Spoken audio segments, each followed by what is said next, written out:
See, the people that work with and for you, you don't know what they just came from. Bad news, trouble with a child. Here's what you do know. The time they spend with you, they can believe what they did mattered. They made a difference. And when they did, you noticed it and you celebrated it.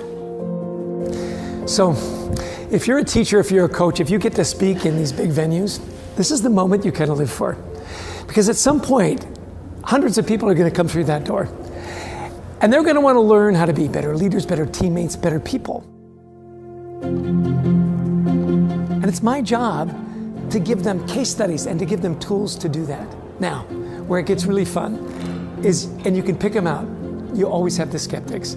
You know, the guys that come in and you can just see it on their faces. They would rather be anywhere, but their boss made them come, right? And they sit down and they're working on their phones and their emails, and then they start to listen. And then maybe something piques their interest. And then they lean forward. And then they start to engage. And maybe even they wipe for it too. And they get it. And that's the moment as a teacher, you just love it. Chester, one of the world's great thinkers in the area of leadership, culture, recognized by global gurus as one of the top in the world. Also, 1.5 million books sold, 5 New York Times bestsellers. If you want to attract top talent, and you want to retain that top talent, you have to have a ratio that's positive. And there is nothing that creates a positive workplace more than the simple act of gratitude. Random acts of kindness. So anyway, I'm excited. I love to teach. I love to share with people how you can create those cultures where people believe what they do matters, they make a difference, and when they make a difference, it's noticed and celebrated. So we talked about culture. We went from recognition to culture. And by the way, I think there are only 2 differentiators left in business today. One is leadership.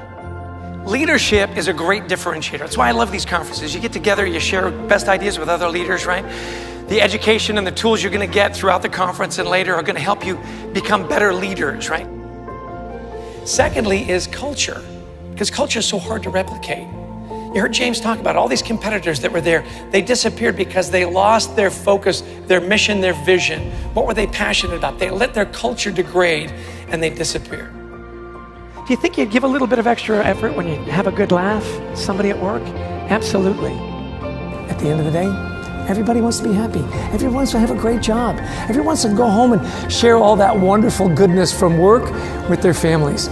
So whoever's sitting at this table, when those people come through, my job is to make sure they leave with more than they came in with, and that I've made a difference for them.